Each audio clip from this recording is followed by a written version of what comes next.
Boa tarde a todas e todos aqui presentes. Eu agradeço desde já o convite para ser moderadora nesta sessão e de poder ouvir e conhecer também estes projetos que eu ainda não conheço. Vamos ter primeiro a Patrícia Pinto Alves, da Universidade de Coimbra, que nos irá falar sobre o acesso à educação e a influência empreendedora do domínio da ação social na educação em Portugal. Antes de mais, boa tarde a todos. Quero aproveitar para agradecer a oportunidade à doutora Maria João Carapeto por estar aqui presente hoje e felicitá-la pela excelente organização deste evento. O tema que me proponho a apresentar é o acesso à educação e a influência empreendedora do domínio da ação social na educação em Portugal.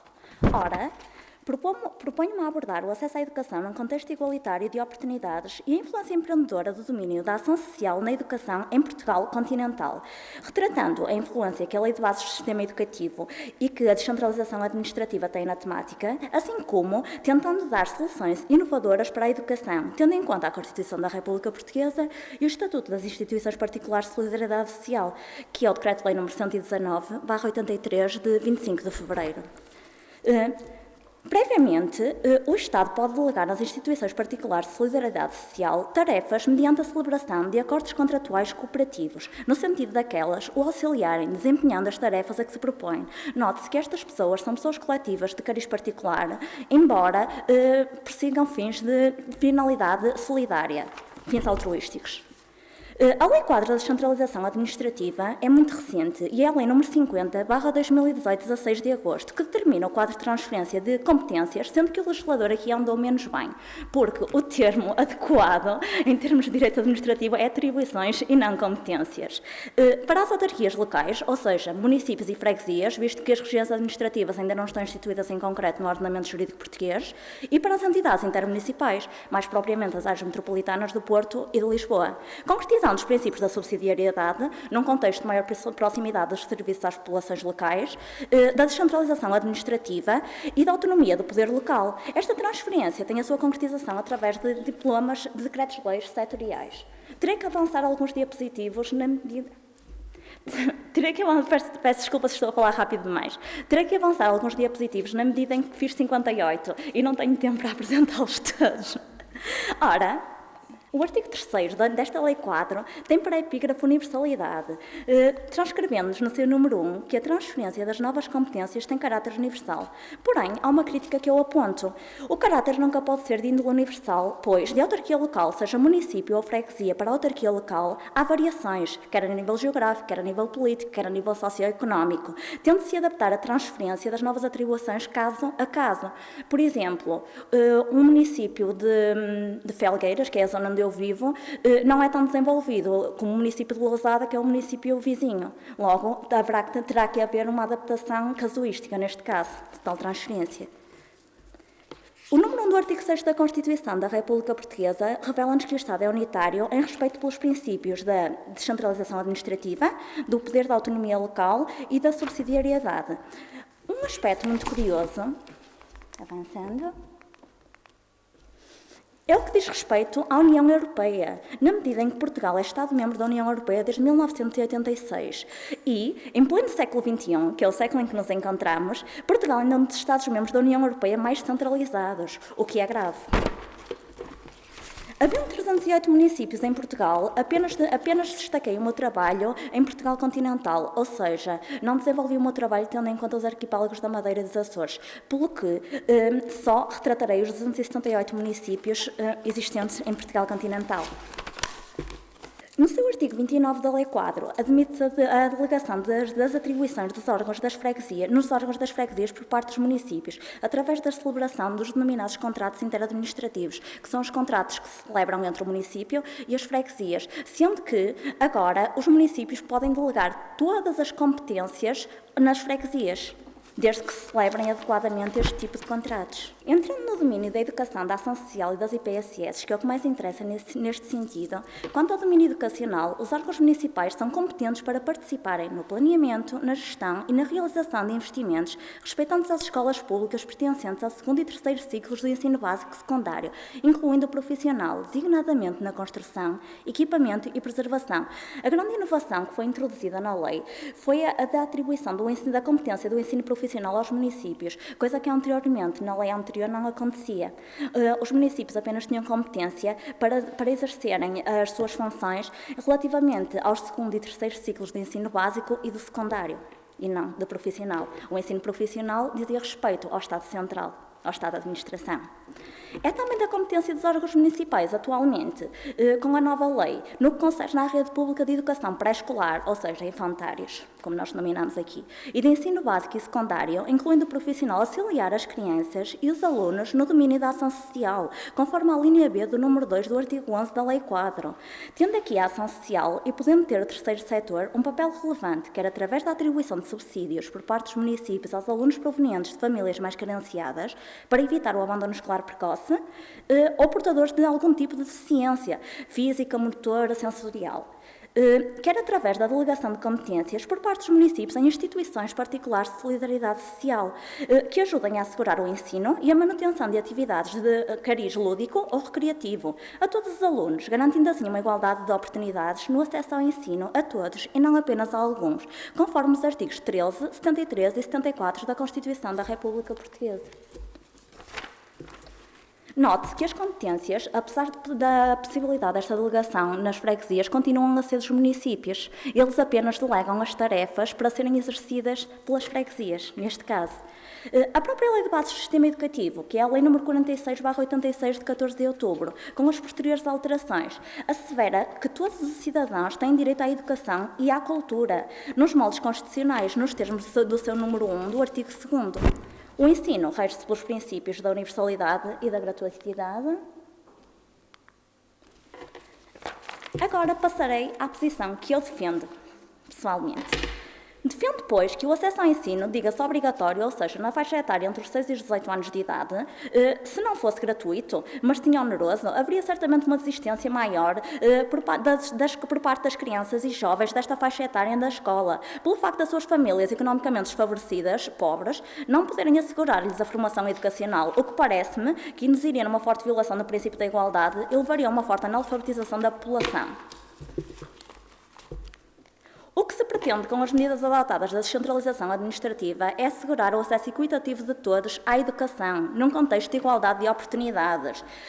Ou seja, tal medida pode ser feita pagando a instituições particulares de solidariedade social para auxiliar os alunos nos estudos, na alimentação, no material escolar, tudo muito devido à possível delegação de competências dos municípios naquelas para a prestação de serviços sociais e educativos.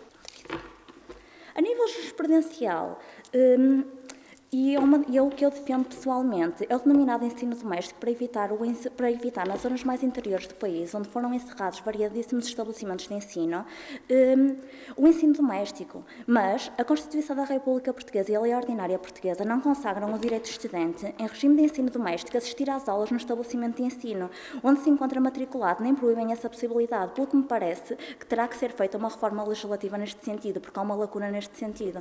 Quer dizer, tudo bem, o aluno pode estar a frequentar um ensino no regime de ensino doméstico, mas quando há uma prova, um teste, um evento escolar, não será possível a esse aluno, em contexto igualitário com os demais, que estão lá matriculados e frequentam o estabelecimento físico, participar? Defendo também que as instituições particulares de solidariedade social, também no que respeita à educação, podem ser um excelente auxílio aos municípios e às freguesias, na medida em que, ao prestarem serviços públicos neste domínio, estão a contribuir para o aumento dos conhecimentos das crianças daquelas zonas e correspondente acesso ao ensino, evitando muitas vezes o abandono escolar precoce, devido ao encerramento de imensos estabelecimentos escolares e à longa distância que percorre das suas habitações até os estabelecimentos escolares mais circunscritos, garantindo assim uma maior proximidade dos serviços.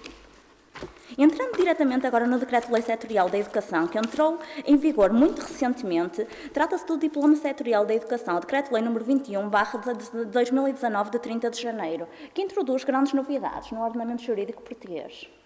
Uma das grandes novidades é a correspondência entre o âmbito das atribuições descentralizadas e a organização da oferta pública de ensino básico e secundário, que garante o cumprimento da escolaridade obrigatória pelas crianças e jovens em idade escolar e pretende a universalidade da educação pré-escolar. Aqui, a grande novidade reside na universalidade da educação pré-escolar, porque antes era optativa. Os pais decidiam se queriam ou não que as suas crianças frequentassem os designados infantários. Agora passa a ser universal, ou seja, todas as crianças têm acesso a frequentarem a pré-infância no infantário.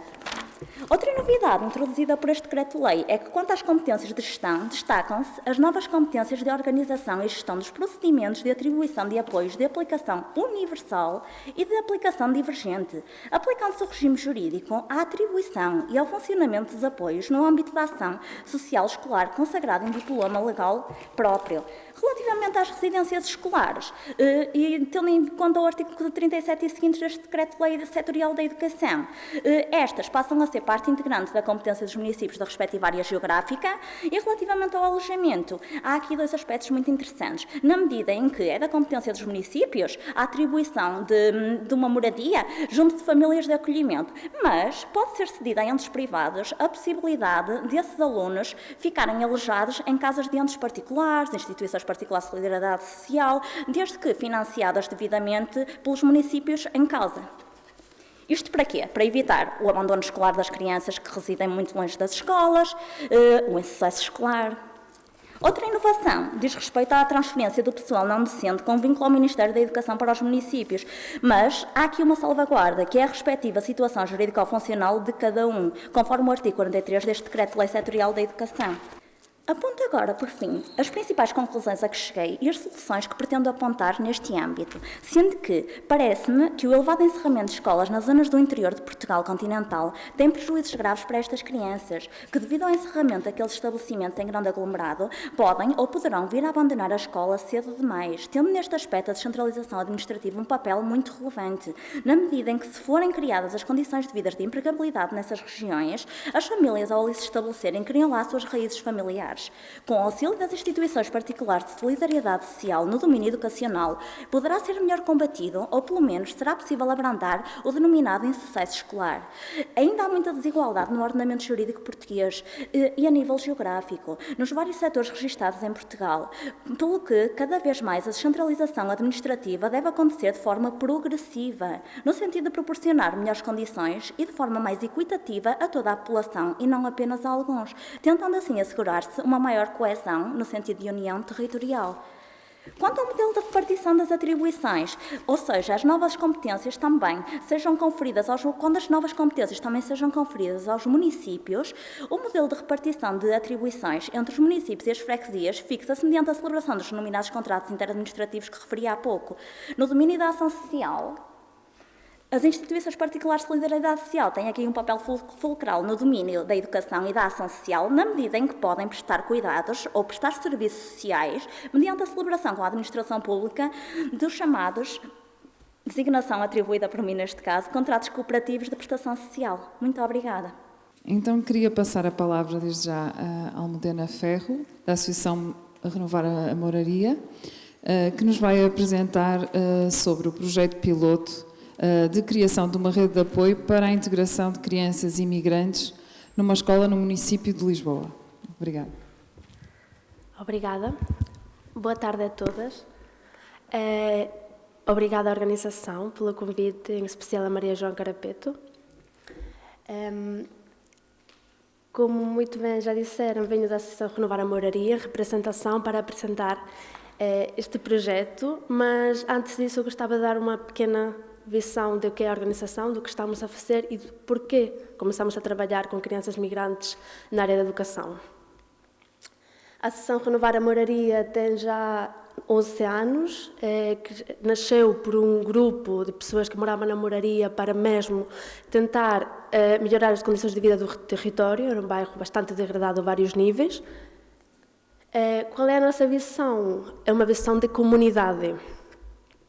O nosso objetivo é trabalhar a conscientização e formação dos membros da comunidade, fortalecer as condições económicas, o desenvolvimento do espírito comunitário, a defesa e a promoção do património histórico, cultural e humano.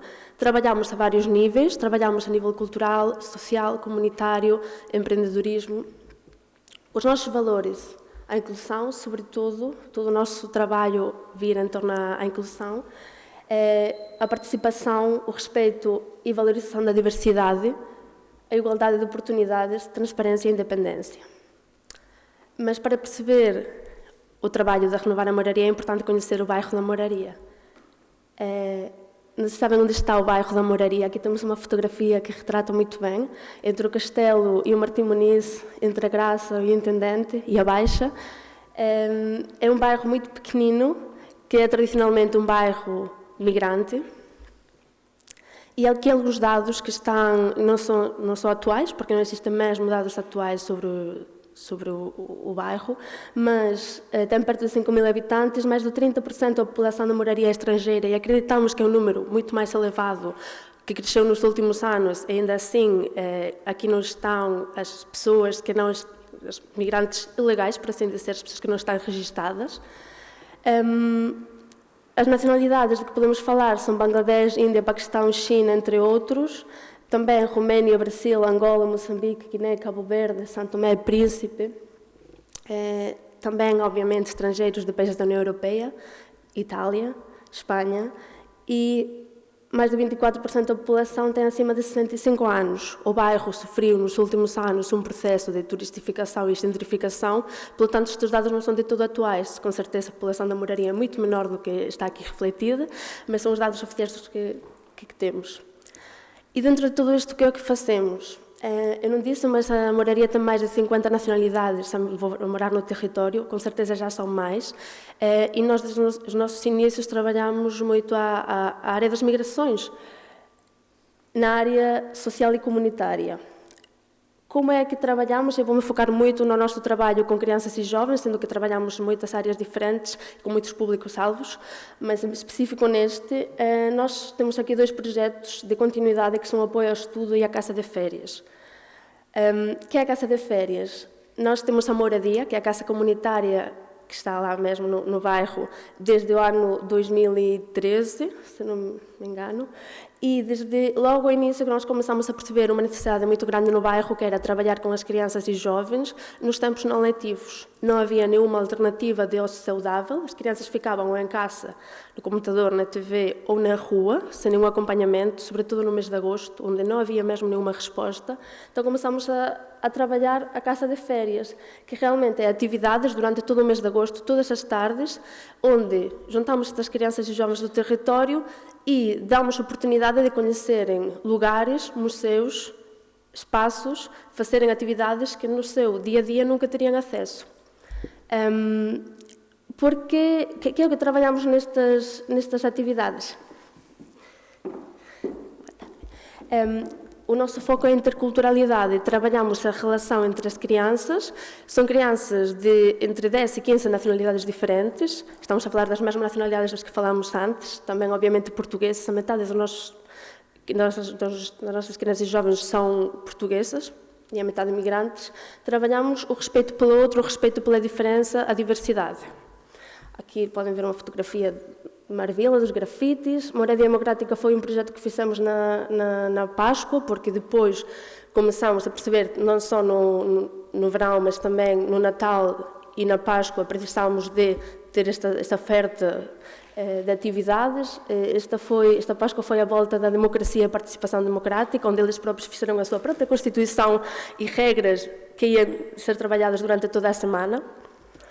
O Museu da Marioneta, o cenário, entre outras imensas atividades que nós fazemos e workshops que fazemos com eles.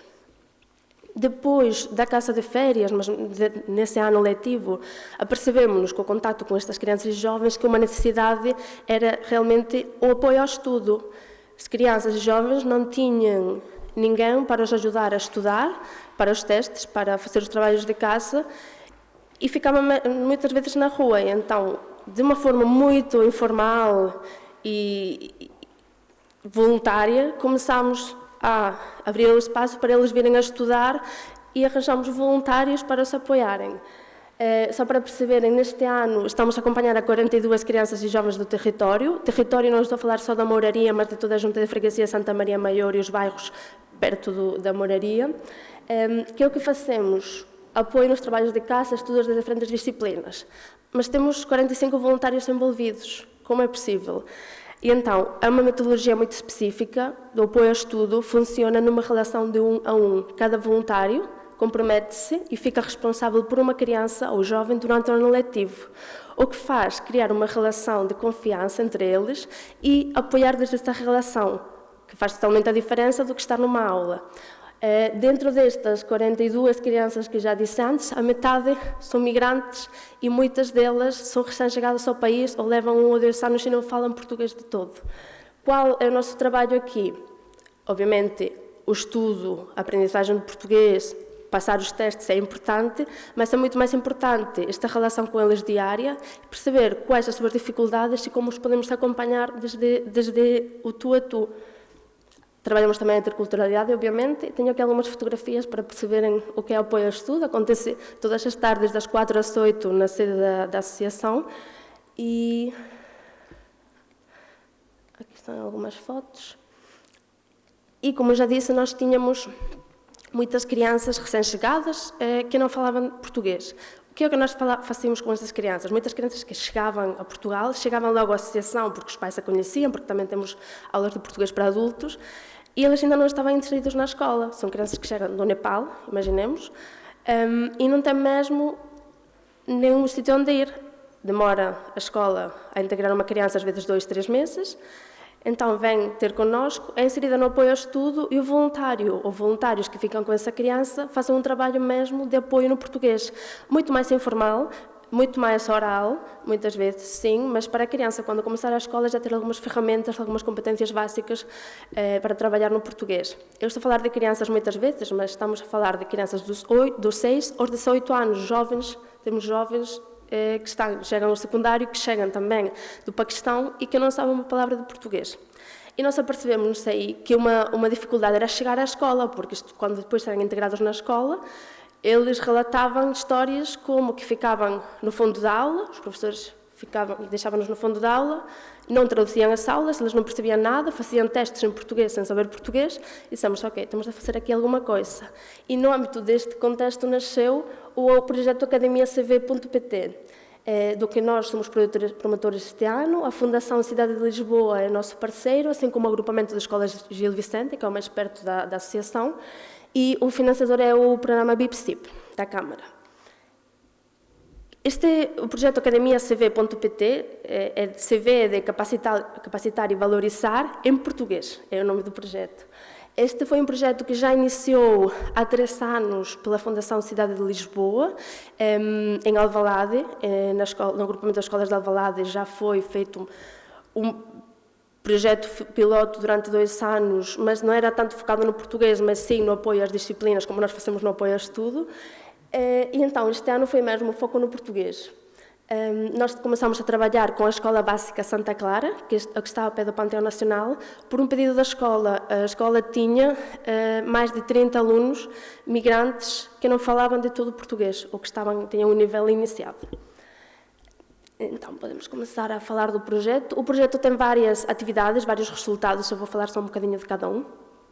Primeiro, para trabalhar na escola, precisamos de uma rede de voluntários. Fizemos uma angariação de voluntários, fizemos uma formação de 16 horas, com um total de 30 voluntários envolvidos. Pessoas que se disponibilizaram para ter uma formação na área de, primeiro, interculturalidade, português língua não materna, muito básica, e esta relação pedagógica que se cria com o aluno. Estes 30 voluntários comprometeram-se também a estar envolvidos durante o ano letivo nas tutorias, que eu vou falar logo das tutorias. Para trabalhar com os alunos migrantes, estamos a criar ainda um centro de recursos, online e offline. Offline, que foi o primeiro, são mesmo recursos para trabalhar as competências de português com estes alunos de uma forma informal. A ideia é trabalhar, através da educação não formal, a aprendizagem do português. E para uma criança de 4, 6, 8, 10 anos, nós estamos a trabalhar só com o primeiro ciclo, é muito mais chato estar a fazer umas fichas do que estar a aprender o alfabeto através de um jogo, de um alfabeto móvel, por exemplo, de outros tantos recursos. Agora mesmo temos mais de 80 recursos que estão na escola e temos também na associação e que estão realmente a ser usados não só pelos nossos tutores, voluntários, mas também pelos professores. Online, o projeto acaba em setembro de 2019 e estamos agora mesmo na fase de construção de um site que vai ser basicamente um catálogo de recursos pedagógicos para trabalhar o português com crianças migrantes. E não só o português, há recursos que trabalham a concentração, que trabalham a atenção, que trabalham depois áreas mais específicas, como o vocabulário, que trabalham as emoções. Às vezes é muito mais difícil exprimir-te, porque você não controla o seu idioma, você não sabe o seu idioma, mas sobretudo você não consegues falar do que tu sentes. Então trabalhamos muito as emoções com as crianças. E as tutorias, isto tudo para quê? O objetivo é as crianças, identificadas pela escola, que foram 30 no início, ter 1 hora durante o tempo letivo de tutoria 1 a 1. Então, cada voluntário fica com 1 ou 2 crianças, quando realmente se percebe que esta relação a 2 é melhor para a criança, fora da sala de aula, para ter um apoio individualizado focado no português. Aqui temos algumas fotografias. Entretanto, dos 30 alunos subimos a 4, porque 4 alunos chegaram no meio do ano letivo. Uma do Nepal, um do Bangladesh, outro da Índia e outro do Brasil. O Brasil, como é mesmo logo ao início, no meio do ano letivo, nós também acompanhamos essa criança por algumas questões também da língua. 13 nacionalidades diferentes entre as 34 crianças. Podem ver aqui algumas fotografias das nossas tutorias deste ano letivo. E aqui um desafio muito grande, que sempre é quando trabalhas com crianças e jovens e queres mesmo trabalhar na sua integração na comunidade, neste caso na comunidade portuguesa, é conseguir trabalhar com os pais, chegar aos pais. Como faço isto? Nós vamos à escola, mas muitas vezes os pais não vão à escola, não conseguem, não têm horários, não têm tempo, e é muito difícil nós aproximar-nos aos pais. Nós arranjamos aqui várias formas. Uma é o boletim de envolvimento parental. Cada período enviou-se, cada tutor fazia do seu aluno ou alunos um boletim que resumia o trabalho feito durante esse período, para o pai ou os pais ter conhecimento do trabalho. E havia sempre uma parte no fim que é: o que podemos fazer em casa? Se os miúdos não sabem português, os pais muitas vezes também não. Então, nós tentamos que também houvesse uma aprendizagem mútua de português em casa. Coisas tão simples como: vamos falar assinalar objetos e dizer o nome em inglês e português, na tua língua materna e em português, em conjunto com os pais e os filhos. Essas eram tarefas que nós enviávamos.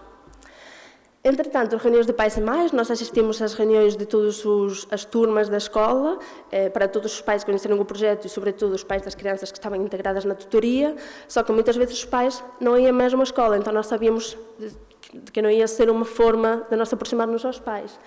E por isso surgiu aqui a ideia dos pequenos almoços interculturais. Que é isto? É basicamente uma vez por mês, cada 2 meses, criamos um momento de convívio, de partilha, onde, com muito foco nas mães, não tanto nos pais, trazer estas mulheres migrantes, que muitas vezes não ficam em casa ou não têm relações fora da família, para, através da gastronomia, vir ter um momento com outras mulheres de outras nacionalidades e falar um bocadinho dos filhos, falar de temas das que elas têm interesse e muitas vezes não têm oportunidade para falar. Falamos também da saúde da mulher, falamos de questões como o acesso a uma autorização de residência em Portugal. Tivemos já tivemos 4 pequenos almoços interculturais, esta foi na Casa do Brasil de Lisboa, mas tivemos já 4 no total. O 5º vai ser este dia 22 de junho, no Largo da Roça, no âmbito do Arraial de Renovar a Moraria, com lanche intercultural de fim de ano letivo. Pronto, aqui também das nacionalidades num dos pequenos almoços. Além de tudo isto, nós percebemos que, estamos a trabalhar com os alunos migrantes, estamos a trabalhar com os pais, estamos a trabalhar também, não disse, com os professores, temos reuniões, estamos a trabalhar com os tutores, com os formadores, mas aqui falta alguma coisa que acontece com os pares, com as turmas. E então, criamos um pequeno programa de workshops, onde uma vez por período íamos às turmas todas e trabalhámos estas questões do respeito pelo outro, respeito pela diferença, valorização da diversidade. Fizemos no total, aqui podem ver algumas fotos, levámos também pessoas migrantes que mostraram um bocadinho da sua cultura de outras nacionalidades diferentes. Aqui estava a Sandra, que é brasileira, mas de origem japonesa. Aqui a Margarita, que é russa. Em total, tivemos 30 oficinas sobre interculturalidade e 250 crianças envolvidas durante este ano letivo. Mais fotos. Desafios. O que aconteceu? O projeto, as tutorias que terminaram ontem. Estamos mesmo no fim deste ano letivo. Ainda falta, obviamente, a realização do site e uma avaliação do projeto. Mas nós apercebemos-nos destes desafios, que foi, primeiro, a articulação com a escola. A escola está dentro de um agrupamento e, às vezes, é muito difícil que a coordenação tenha tempo para reuniões, consigamos mesmo juntar-nos e definir estratégias, ainda que eles sempre têm as portas abertas, às vezes esta articulação não é de tudo fácil. O momento dos professores, isto é como todo, há professores muito empenhados e que estão envolvidos em todo e querem mesmo trabalhar para isto, para a interculturalidade, e outros que, obviamente, não têm tempo, não têm tanto interesse, e nós tivemos esse desafio durante este ano letivo e queremos trabalhar melhor para o próximo no envolvimento dos professores. Compromisso dos voluntários para um ano. Nós estamos a falar de 30 voluntários que têm de estar semanalmente 1 hora na escola para uma tutoria e depois 1 hora para uma reunião após a tutoria. Estamos a falar de 2 horas por semana, sempre no mesmo horário, quartas-feiras, das 2 às 4. Então, obviamente, há pessoas que têm as suas vidas, né? E foi um desafio, mas ainda assim, dos 30 voluntários, 25 continuaram logo desde o início, só 5 é que, por diversos motivos, quase sempre laborais, tiveram de desistir, mas sempre integramos mais pessoas para substituí-los. Mas, obviamente, é sempre um desafio o compromisso dos voluntários.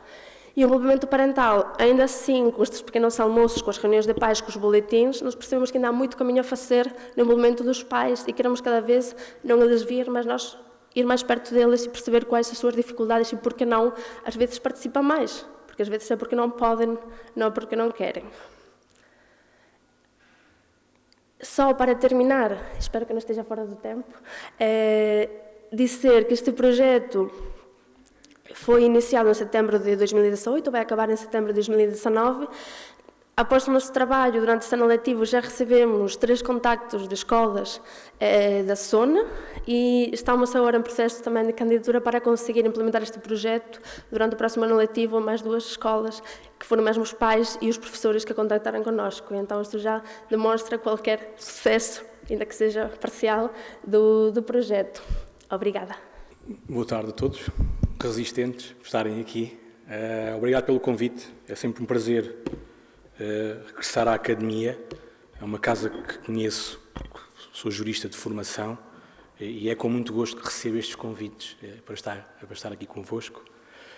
Depois de renovar a moraria falar, eu acho que eu tenho muito pouco, porque nós atuamos num eixo muito idêntico, neste caso a moraria, e eu vou-vos falar de um eixo diferente, que é o eixo de Almirante Reis, que apanha Arroios, Pena e Anjos. Mas começaria aqui por destacar 3 dimensões nas quais eu atuo em grande medida. Eu trabalho neste momento no Inovinter. O Inovinter é um centro de formação protocolado com o IFP, o Instituto de Emprego e Formação Profissional, e uma estrutura sindical. E o que nós fazemos, em grande medida, é formação à medida e capacitação, e trabalhamos com públicos em situação de exclusão das mais diversas dimensões. Quando digo diversas dimensões, falo desde a prostituta, ao toxicodependente, ao migrante, tudo o que são estratos da sociedade que estão fora do circuito de oportunidades.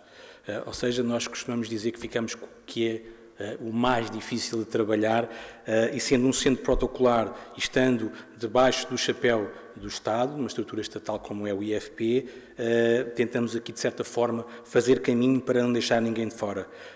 Em relação ao Inovinter, e no que concerne ao meu desempenho aqui, eu sou chefe da unidade de qualificação, responsável pela formação em 14 polos ao longo do país. Vou-me centrar em alguns projetos com os quais nós temos muita afinidade e que têm tido resultados práticos muito interessantes. Um que vem ao tema, e é um protocolo que nós temos com São Tomé e Príncipe. Nós fizemos em 2013 um protocolo com uma estrutura sindical em São Tomé e Príncipe, e o que fazemos neste momento é, de forma completamente adequada, e nós falamos isto aqui ao longo do tempo, ao longo da manhã, de forma totalmente adequada ao contexto, formação nas mais diversas áreas. A nossa grande incisão, o nosso grande objetivo é na formação técnico-profissional, soft skills, dentro dessa área, que julgamos que são muitas vezes a via mais rápida para uma inclusão mais efetiva. O ensino técnico-profissional permite muitas vezes começar por uma coisa que é muito simples, que é trabalhar, arranjar emprego. Fazendo aqui um paralelo, eu relembro, e depois vou-vos explicar um bocadinho mais à frente, uma das preocupações numa das atividades que nós tivemos no Conselho Português para os Refugiados. Nós reunimos uma série de migrantes e refugiados no mesmo espaço, e depois colocamos na parede uma série de folhas enormes e um marcador, e eles escreviam na sua própria língua quais é que seriam as suas principais preocupações quando chegam a uma sociedade de acolhimento. Isto para desconstruir e desmistificar um bocadinho aquela questão que muitas vezes é: vamos recebê-los, vão ocupar aqui o nosso espaço, os nossos empregos, vão trazer doenças, vão seja lá o que for. Não, a preocupação que eles tinham era em arranjar emprego. Eles nem sequer se preocupavam com a documentação. Eles queriam arranjar emprego. E é por esse motivo que nós apostamos de forma muito constante aqui na formação técnico-profissional. Ao longo deste tempo e deste protocolo que tem vindo a ser renovado, nós já temos mais de 500 formandos, a equipa, e privilegiamos sempre, não aquela questão do nós vamos para lá enquanto formadores europeus, damos formação, estamos lá durante uma série de tempo. Não, nós formamos equipas locais que depois desenvolvem o seu percurso, tendo como referência depois o Instituto e as regras do Instituto. Dizer também que o orçamento, ou seja, que suporta esta operação, é um orçamento totalmente suportado pela área social do Inovinter. Somos nós que suportamos todas as despesas e encargos com formadores, com o material e com os próprios formandos, atribuindo uma bolsa mensal de formação.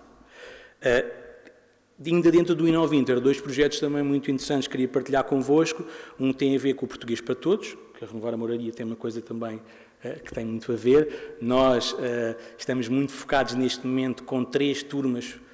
Com 3 turmas, nós temos 3 cursos, um de manhã, um à tarde e um à noite, cada um com 30 formandos. Estamos a falar em 90 formandos por dia que passam pelas nossas instalações, das mais diversas comunidades, e o que nós fazemos é dar aulas de português que permita que haja uma integração de facto efetiva, e estamos a pensar neste momento em português muito, muito setorizado. Quero com isto dizer o quê?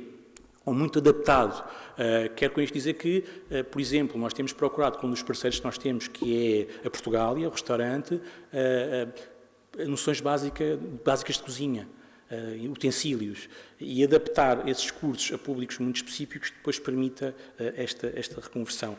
Interessante que nós temos pessoas que frequentaram os nossos cursos de Português para Todos e que neste momento concorrem ao ensino superior, estão integrados e a trabalhar. Isto é de facto muito reconfortante para nós e dá-nos o ânimo para continuarmos nesta missão. Um outro curso que tem tido relativo sucesso, com aqueles tais públicos que eu falava no início, é o curso de costura.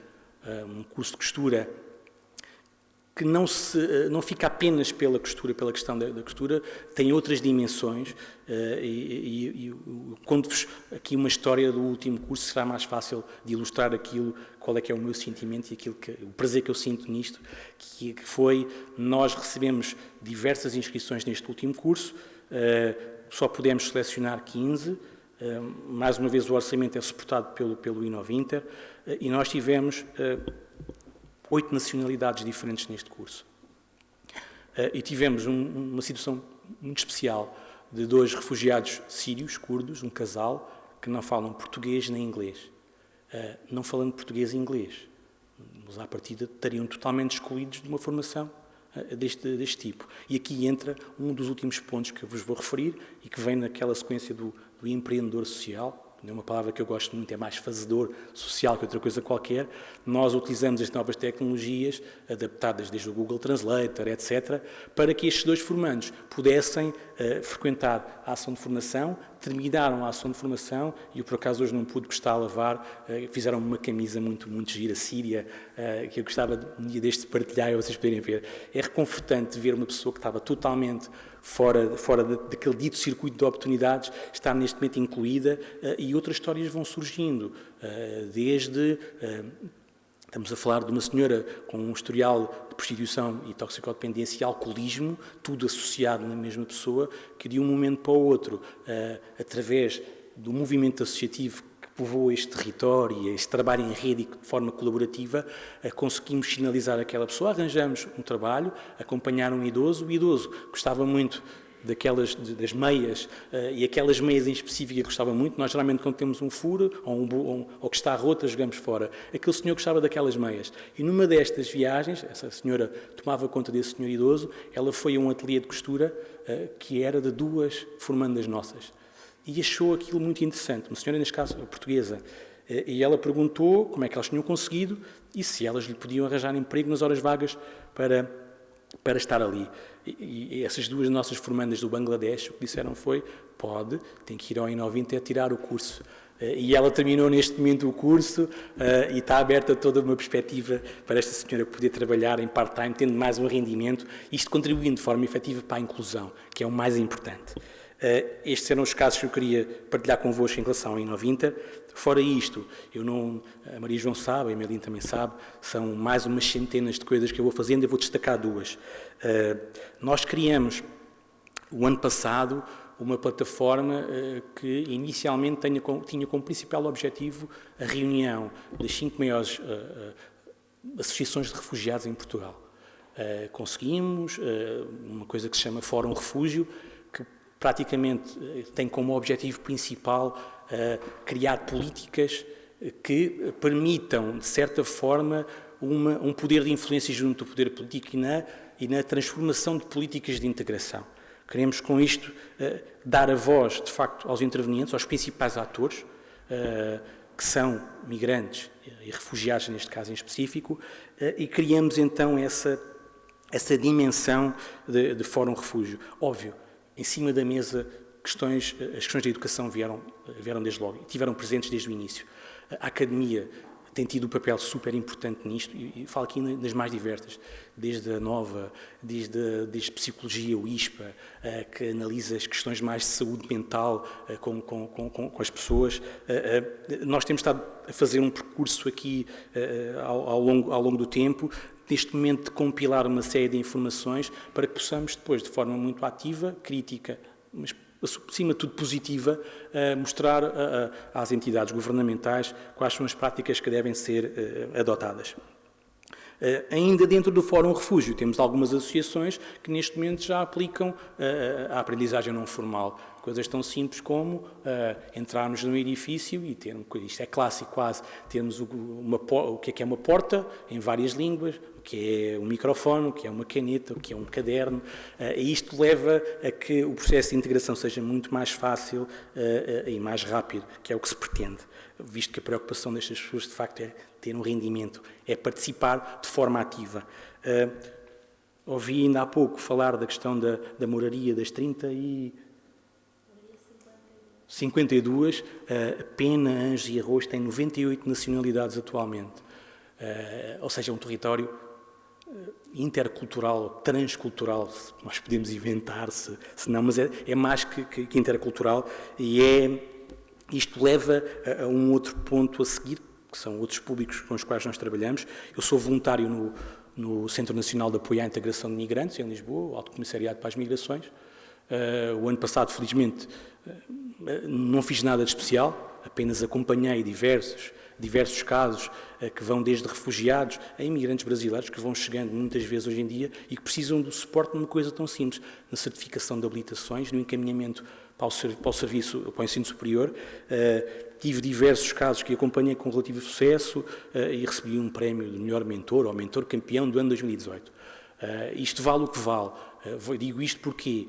Porque a missão, acima de tudo, é estar presente, é marcar posição numa questão que nós sabemos que é de facto muito e cada vez mais vem à baila. Nós vivemos num mundo cada vez mais global, as dinâmicas, os fluxos migratórios são cada vez mais intensos e dinâmicos, e nós temos, felizmente, aqui em Portugal, tido a felicidade de, dentro das nossas limitações, com muitas debilidades, com muito caminho para fazer ainda pela frente, dado passos largos na promoção da integração de forma muito efetiva.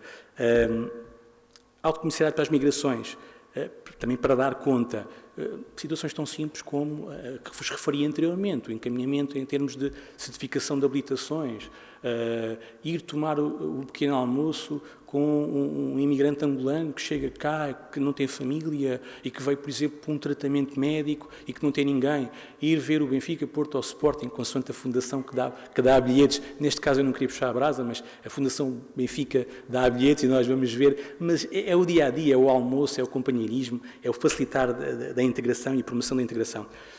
Fazendo aqui um paralelo entre o Português para Todos, O ACM é nosso parceiro do Inovinter e de uma série de associações que estão neste momento presentes também no território, e eu gostaria, neste sentido, de destacar aqui algumas questões, que é o papel fundamental, e nós já fomos falando isto durante a manhã, do movimento associativo na integração, na capacitação e no empoderamento dos migrantes. É fundamental. E a atuação que tem tido este movimento associativo tem sido de tal forma flagrante que obriga o poder depois público a adotar algumas das medidas e das práticas que este movimento vai tomando. É nosso lema, por exemplo, no Inovinter e fora do Inovinter também no próprio fórum, que mais formação, mais capacitação gera melhor emprego gera renda e a renda gera uma sociedade mais equitativa. Isto é, de facto, um lema com o qual nós devemos de cada vez mais trabalhar e construir políticas que permitam uma integração efetiva de migrantes. Nós temos uma figura em Portugal, já vai atravessando aqui há alguns anos e alguns governos, que se chama Simplex. Eu costumo dizer que o Simplex permitiu simplificar uma série de procedimentos em termos de máquina do Estado. Porque o Simplex acho que ainda não chegou de forma mais concreta às populações e é uma lacuna, e é isso que nós queremos trabalhar, por exemplo, na dimensão do fórum, que é o Simplex serviu para a máquina do Estado ser mais ágil, mas o impacto que o Simplex está a ter no cotidiano com 1 ano e 2 meses para esperar uma autorização de residência, 2 anos, 5 anos, um processo de nacionalidade. O CEF está com problemas, nas várias dimensões. Ou seja, criou-se o Simplex, ele está a funcionar, mas o impacto real nas pessoas ainda não se sentiu. Para terminar, não vos tomar mais tempo e para que possamos aqui, de facto, abrir um debate sobre estes temas tão interessantes, gostaria apenas de vos dizer que é cada vez mais fundamental e obrigatório, e perdoem-me se me estiver a repetir, que nós trabalhemos em colaboração estreita e em rede estas temáticas. Quero com isto dizer o quê? As dimensões da academia, as dimensões do ensino superior, as dimensões do ensino técnico-profissional, o movimento associativo, todos em conjunto, e não excluindo obviamente aqui o Estado, também um papel fundamental até de suporte e apoio a estas questões, mas muitas vezes, mesmo na ausência do Estado, é no nosso lado que reside o ânimo de agir e de promover políticas de integração verdadeiramente efetivas. Por isso, eu diria, eu estive ontem num seminário em Setúbal, na margem sul, onde se perguntavam se nós, de facto, vivemos numa sociedade intercultural ou não, e houve uma investigadora do LNEC, uma socióloga, que disse que a chave para isto tudo, de facto, é a colaboração e a agilidade entre os diversos atores, tendo como premissa principal dar voz aos interlocutores, aos atores, neste caso migrantes e imigrantes, trazendo as associações até nós. Qualquer questão, entretanto, vamos abrir o debate. Obrigado, era só isso que eu queria dizer. Obrigado. Boa tarde a todos e a todas. Agradeço a oportunidade que eu tenho de poder partilhar convosco algumas ideias sobre o empreendedorismo social e a educação na Igreja. Eu, na verdade, não recebi o convite, tive que concorrer. Então, como concorri, fui aprovado. E achei também estranho que o meu tema tivesse sido aprovado, porque o meu tema é estranho também. O meu tema fala do papel da Igreja Católica em Moçambique na implementação do empreendedorismo social e na educação. Nós estamos habituados a outros temas, mas eu acho que às vezes faz bem nós refletirmos sobre esses temas do papel da Igreja, porque de uma ou de outra maneira muitos de nós viemos desta educação da Igreja.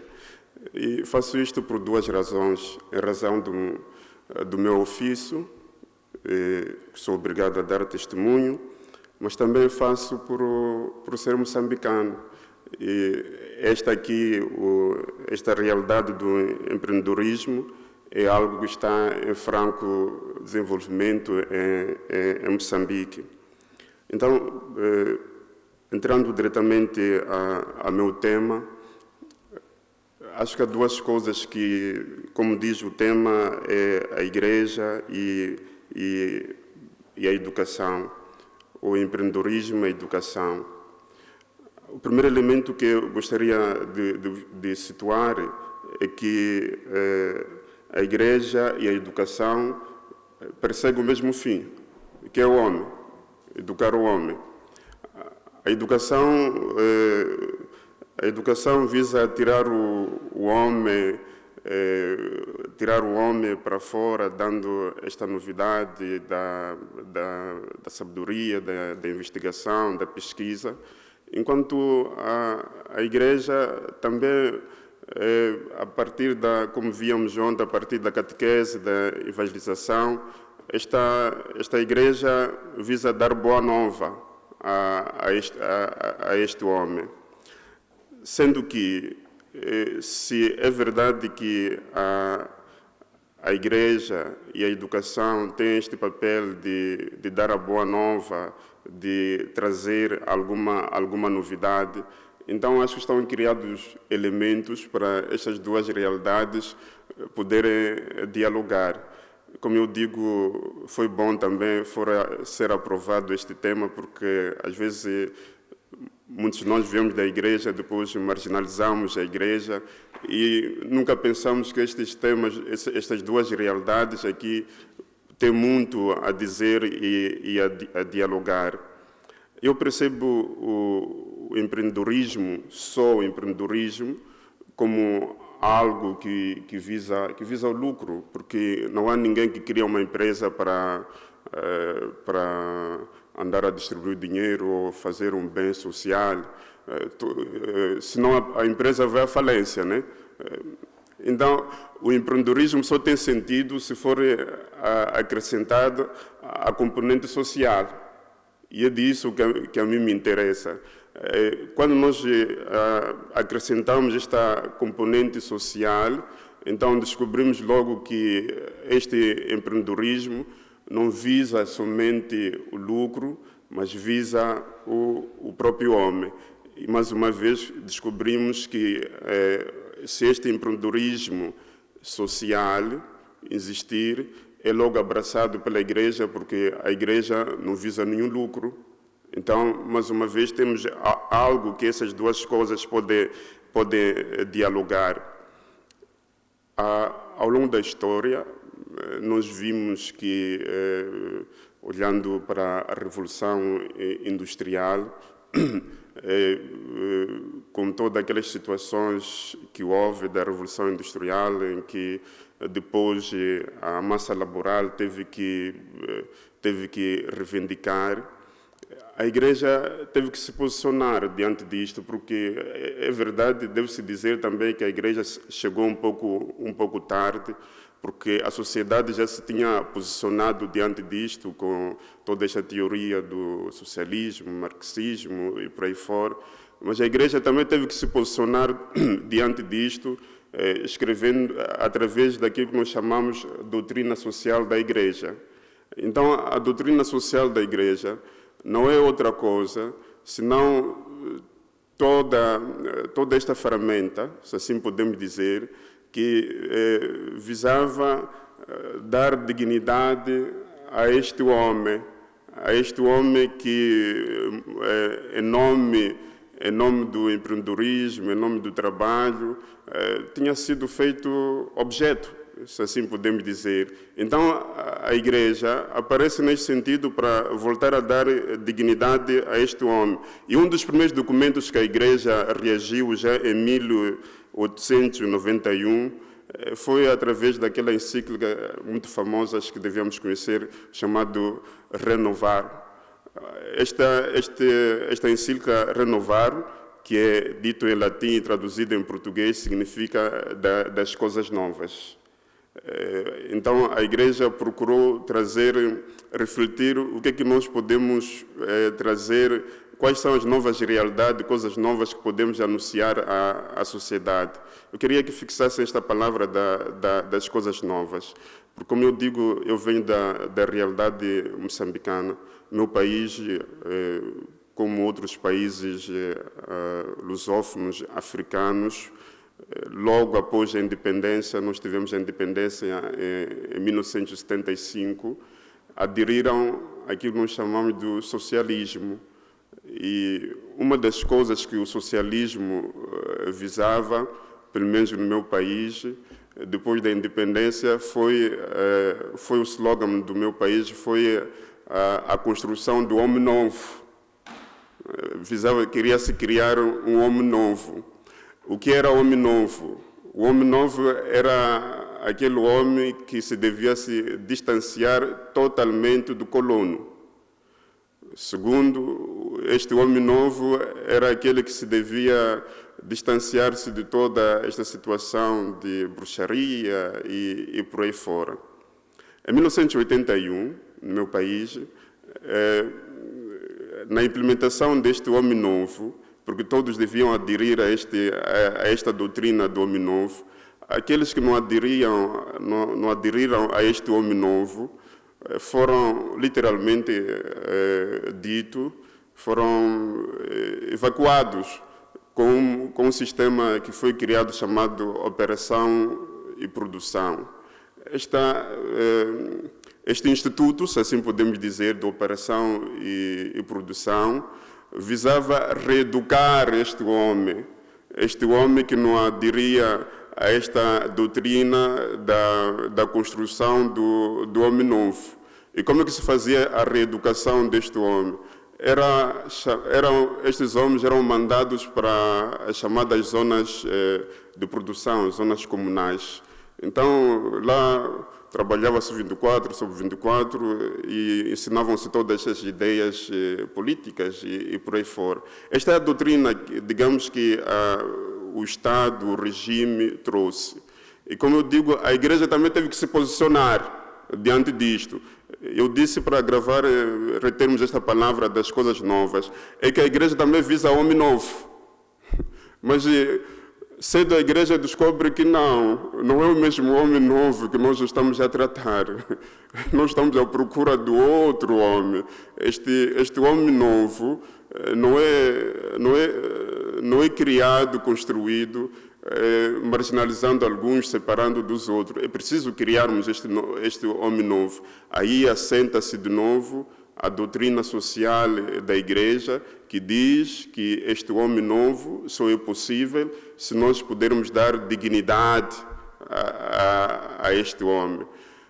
Daí que a Igreja, sempre neste empreendedorismo, não se pode negar o papel da Igreja no empreendedorismo social, porque logo criaram-se organismos, como, por exemplo, já ouviram aqui, nós também temos a chamada Caritas, que é a Carta Moçambicana, que, no fundo, esta Carta Moçambicana, que existe a internacional, é um pouco nesta perspectiva de dizer que se é preciso construir um homem novo. Este homem novo não vai se construir com todas essas doutrinas marxistas, leninistas, vai se construir na base do amor. E esta palavra amor, dita aqui nesta realidade, pode a nós nos parecer um pouco fora do contexto. Outro dia eu já disse, mas não tenho vergonha de voltar a repetir as mesmas coisas.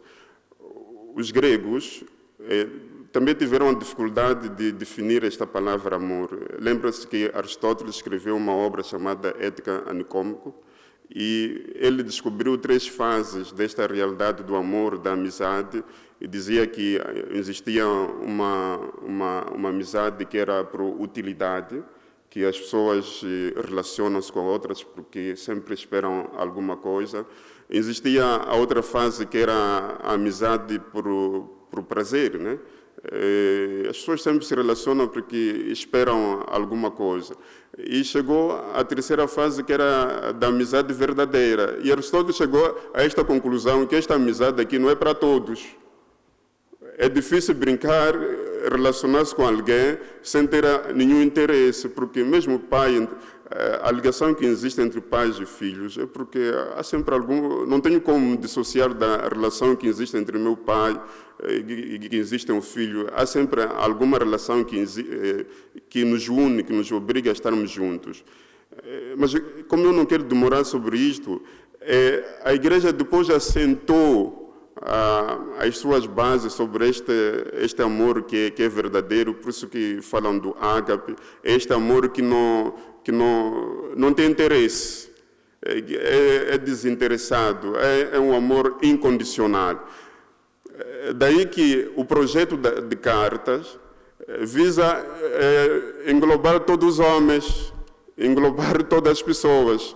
Não se pode criar uma sociedade marginalizando as outras pessoas. Falávamos da educação global. A educação global é um pouco disto, né? Englobar todas as pessoas. Nisto também esta igreja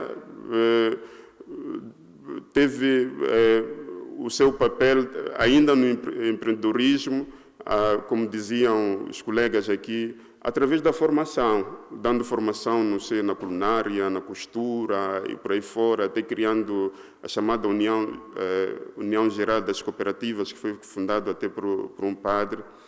Mas também a igreja não só assentou neste empreendedorismo social, como também assentou-se também na educação. E isso já vem do tempo colonial, mas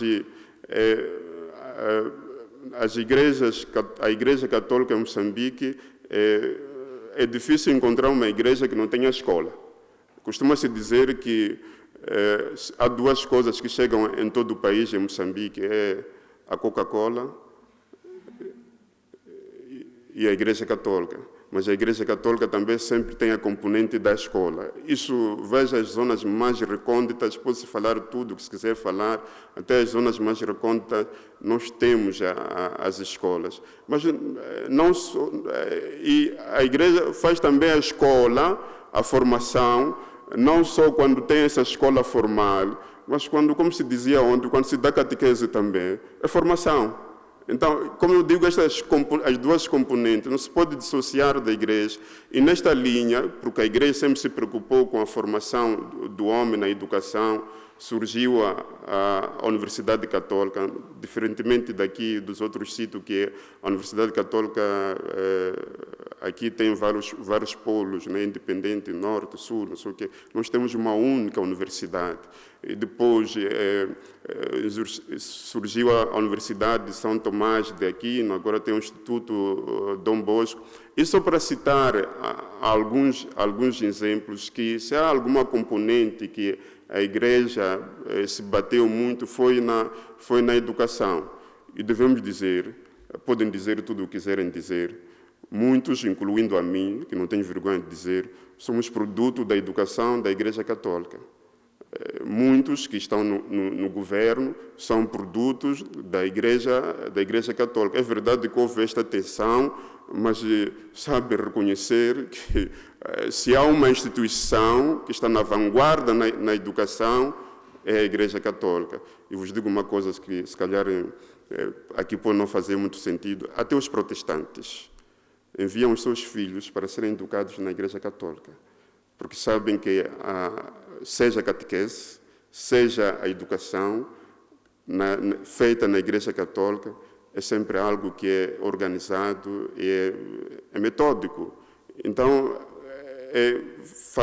falar destas duas realidades é, de fato, como eu digo, obrigado por ter sido aprovado, mas eu vim mesmo para partilhar isto, que sim, existe empreendedorismo na igreja, não empreendedorismo como tal, mas empreendedorismo social através dos seus organismos. Existe sim educação na igreja e nós hoje somos produto um pouco deste empreendedorismo. Eu gostaria de terminar com uma coisa, vou desafinar um pouco, mas ligado ao empreendedorismo. O meu país agora foi assolado por ciclone Idai. Quem conhece Moçambique se Moçambique não é banhado pelo mar, tem lagoas, tem rios, não sei o quê. Eu costumo dizer que nós em Moçambique somos como uma ilha.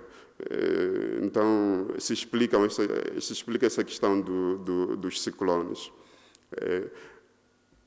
A primeira presença em Moçambique não foi dos portugueses, foi dos árabes. E obrigou com que as pessoas que viviam nas margens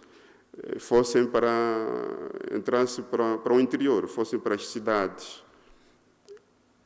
Todavia, como eu digo isso, eu vou desafinar um pouco.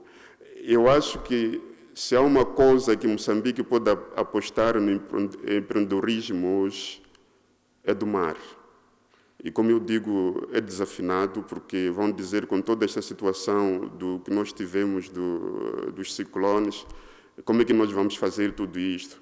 Mas eu acho que o homem deve procurar ferramentas de lutar contra todas as adversidades. E nós temos exemplos, né? A Holanda é um país praticamente que teve que lutar contra todas essas adversidades. Temos o caso de Japão, que teve que lutar contra todas essas adversidades. E nós sabemos que uma das grandes riquezas hoje provém do mar. E sabemos hoje que o Moçambique está na rota dos países que a sua riqueza depende totalmente do mar. Mas eu não estou a falar do gás e por aí fora. Eu estou a falar que um dos empreendedorismos que devia se apostar era do mar, mas ligado à pesca. Porque a pesca, diferentemente das outras atividades, não tem os preconceitos de que o homem não pode fazer isto, a mulher não pode fazer isto, porque a uma certa altura, como eu falei, por causa da operação produção, tirou-se o homem a ir, nós chamamos de machamba, mas aqui chamam de campo agricultura. Mas esta situação do homem ir para a agricultura não é típico dos homens, dos machos, como se diz. Uma das coisas que pode tirar preconceito era apostar no mar. E sabemos que o mar é sempre algo de exótico, fascina, é novo. Toda pessoa quer o mar. Quem que não quer aqui? Pelo menos eu quero fazer um cruzeiro, né? Estar num cruzeiro. Quem que não queria celebrar um aniversário num cruzeiro? Porque é algo sempre que fascina, que é sempre algo que é novo. Então, nesse sentido, não digo que é a igreja que deve apostar nisto, mas como estamos a falar do empreendedorismo, eu acho que é algo que nós podíamos ter em conta para a realidade moçambicana. Poderia-se investir muito no empreendedorismo e até dar mesmo para o desporto. Dito isto, agradeço mais uma vez esta oportunidade que tive de partilhar as ideias e, de modo particular, a Maria João, que sempre tem sido muito útil. Falavam da diáspora, mas eu acho que é sempre bom chegar num sítio onde você não conhece ninguém e alguém te acolher. Então, quando cheguei aqui, estava a fazer mestrado, estava em crise porque não conhecia um programa. Então, a Maria João é que me ajudou e de lá para cá ficou uma amizade entre nós. Muito obrigado.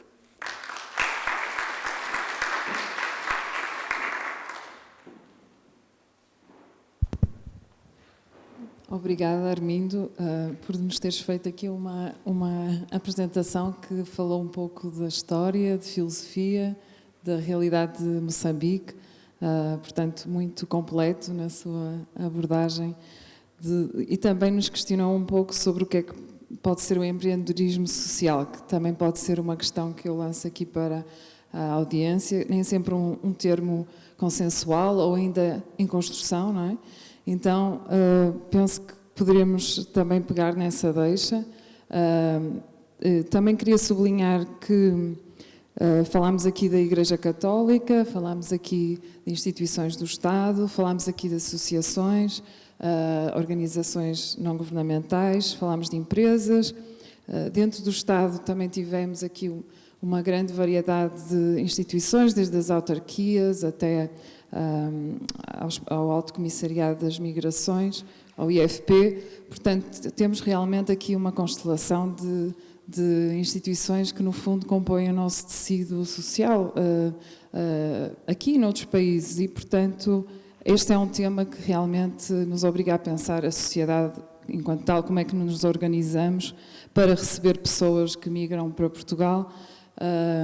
Como nós também já migramos para muitos outros países e, portanto, temos essa experiência, como é que hoje lidamos também e como é que essas pessoas, diria, podem ter voz, como também nos deixou aqui o Alexandre a dica, pensar não só numa visão assistencialista, mas também como os migrantes são pessoas que realmente agora incluem e integram o nosso tecido social e que vão ter certamente voz no nosso futuro próximo. Antes de mais, eu queria agradecer a todos a presença e o meu comentário vai diretamente para o Armindo.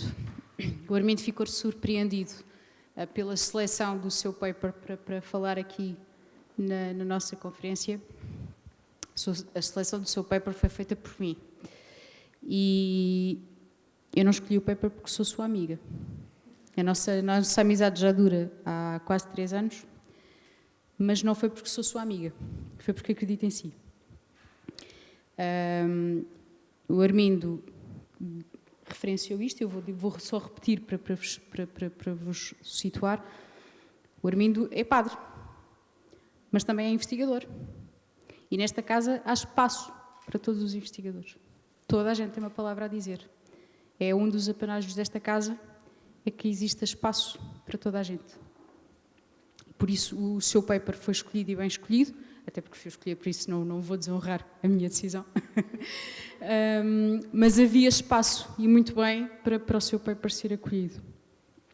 Por isso, relativamente às reflexões que trouxe para nós, só temos que aceitá-las e discuti-las. Se não concordamos, ou deixarmos de concordar, há espaço nesta casa para discutir isso. Aceitámos uma confissão religiosa neste debate, tal como aceitaríamos outra qualquer. Não houve mais papers, mas eu gostaria muito de saber se existe espaço para o empreendedorismo social nas outras confissões também. Porque um pouco por este mundo inteiro existe espaço para as confissões religiosas terem um papel bastante ativo, atendendo à quantidade de gente que o seu trabalho toca. Depois, mais um comentário para o Alexandre, que eu já conheço há muito tempo e de outras vidas. Eu gostaria muito de o elogiar, porque o Alexandre arregaça as mangas para resolver os problemas que nos batem à porta todos os dias. Nós passamos por eles, nas ruas, nos nossos bairros, e o Alexandre é aquela pessoa que arregaça as mangas. Depois, gostava de dar um apreço muito especial à Renovar a Moraria. É uma associação com quem a Nova tem trabalhado muito proximamente, é uma associação por quem temos muito, muito carinho e que tem feito um trabalho incrível e quem nos dera a nós ter-vos por perto sempre que seja preciso fazer iniciativas que liguem o direito à vida ativa. E pronto, já que ninguém fez perguntas, agora lanço-vos os debates para vocês depois de eu ter feito aqui os agradecimentos e porque gostei muito das vossas intervenções. Tá bem? Se quiserem comentar, estejam à vontade, mas para já eu quis pegar no microfone para vos agradecer, porque este painel foi especial para mim. Tá bem? Armindo.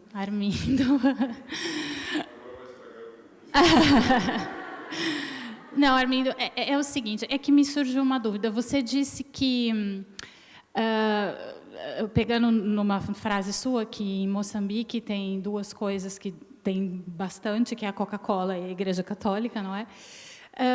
E eu gostaria de saber da religião muçulmana lá, que eu sei que lá também há muitos muçulmanos, né?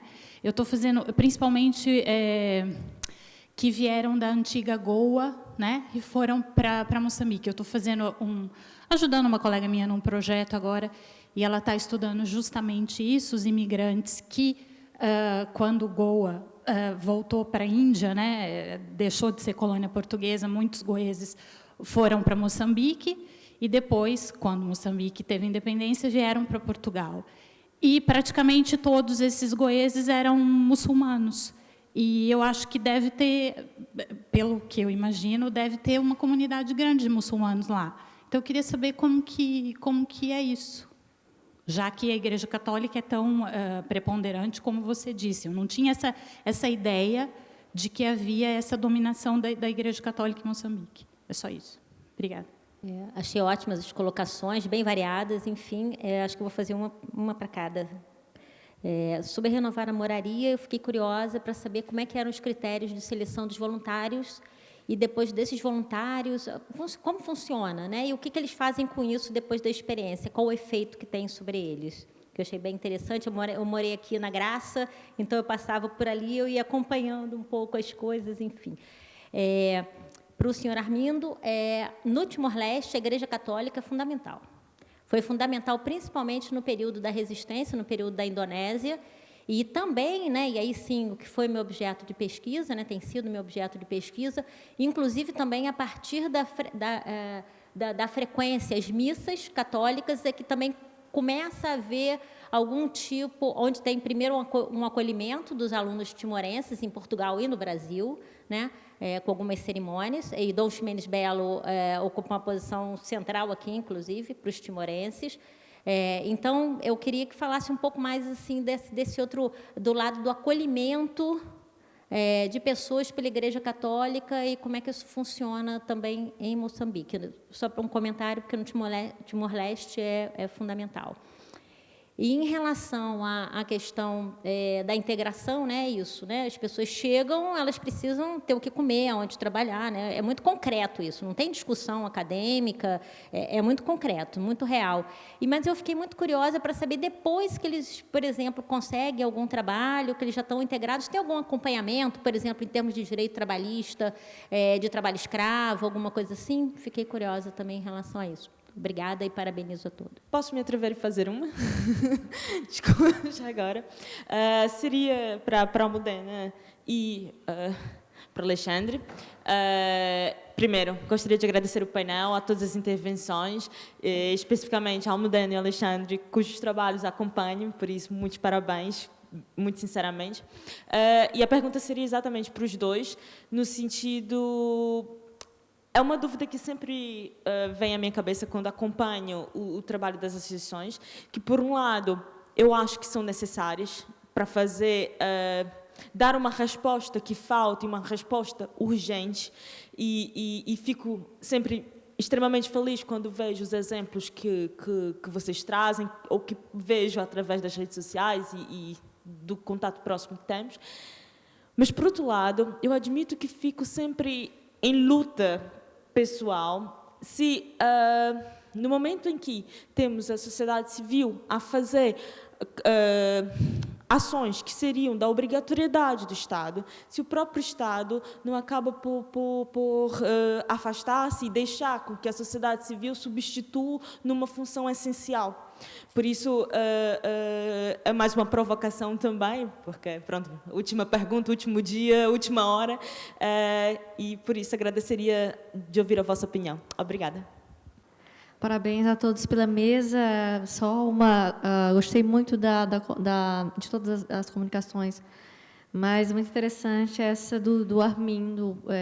Também, a Igreja Católica também no Brasil, não só durante a ditadura militar teve um papel fundamental, mas agora também nesse momento em alguns pontos de resistência também ela tem sido fundamental, né? E então é muito interessante de ver no momento de crescimento muito forte, entre aspas, de fundamentalismo religioso da parte dos evangélicos, a bancada evangélica, a gente vê sessões da Igreja Católica, mesmo agora o Papa Francisco escreveu uma carta para o presidente Lula, muito interessante, né? E não só, eu tenho um aluno em Roma que está aprendendo português, por exemplo, e vai agora vai fazer um voluntariado no Pará, e estava precisando de uma máquina para fazer raio-x portátil e escreveu uma carta para o Papa Francisco. Em 3 dias responderam o Papa Francisco. Isso não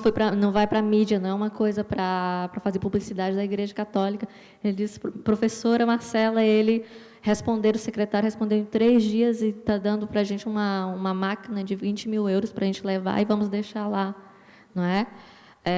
Eu fiquei impressionada, porque é a primeira vez que eu vejo algo que não serve para publicidade. Foi um aluno que me contou que não é nenhuma associação, são 3 pessoas que se juntaram para fazer essa missão. Não é nem missão, não é nem uma missão ligada à religião em si, aliás, não é nada ligado à religião.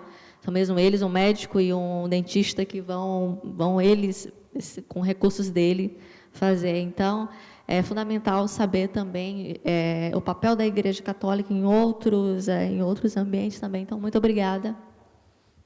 Muito obrigado pelas partilhas.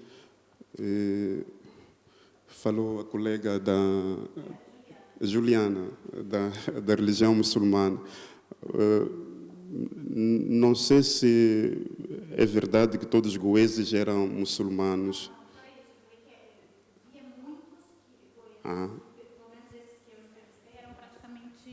Eram muitos, né? Eram praticamente todos, mas não tenho assim dados científicos que falem se todos eram. Isso eu não sei. Tá bem. Eu vou tentar partilhar a minha experiência de lá de Moçambique. Na igreja a qual eu pertencia quando estava lá, uns metros, já não sei as medidas, mas eram os nossos vizinhos, eram muçulmanos. Nós nunca tivemos nenhum problema com os muçulmanos. Tanto mais quando chegava o período do Eid, nós íamos comer essas codireções, pastéis, não sei o que é por aí fora. E eles, quando fosse a Páscoa, passavam da nossa igreja, saudavam-nos por aí fora. E, inclusive, meu irmão, que era católico, ele trabalhou muito com os muçulmanos, dava explicações, não sei o que por aí fora. Este problema que está, por exemplo, a acontecer em Moçambique agora, nós estamos a ter um problema no norte do país, eu chamo uma questão política. Tentaram politizar as coisas, está a dar no que está a dar hoje. O que eu sei, eu cresci a saber que entre nós, os muçulmanos, não havia nenhum problema. Quando digo nós, os muçulmanos, não havia nenhum problema, estou a falar em relação às outras setas. Do ponto de vista político, aqui na academia podemos falar isso, do ponto de vista político, começou a haver intolerância de opinião, uma opinião que seja diferente.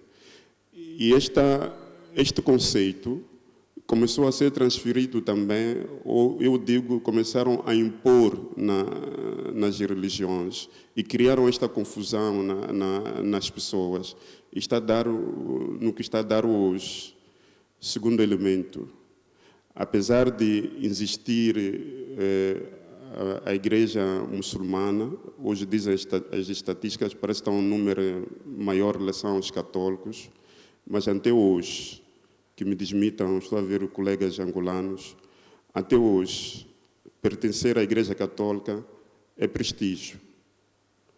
De tal modo, por exemplo, eu ainda cresci nisso, que se estivéssemos entre colegas, até alguns arranjavam maneira de mentir, entre aspas, para dizer que pertenciam à Igreja Católica, porque se você dissesse que pertencesse a uma outra igreja, era motivo de, não sei, entre aspas, ser rebaixado. Isso só para mostrar um pouco a presença, a influência da Igreja Católica. Eu não gosto muito das estatísticas, dos números, porque os números às vezes não dizem muito, né? Eu dizer que é 60%, mas depois na prática isso significa o quê? Este é um aspecto. E como eu digo, volto a repetir, e acredito muito nisto, muitos, incluindo protestantes, mandavam os seus filhos para serem educados na Igreja Católica. E nunca houve problemas. Era sempre prestígio você ter o seu filho educado na Igreja Católica. E digo mais, muitos destes que estão no poder hoje, ou foram ex-seminaristas, ou estudaram nos colégios católicos.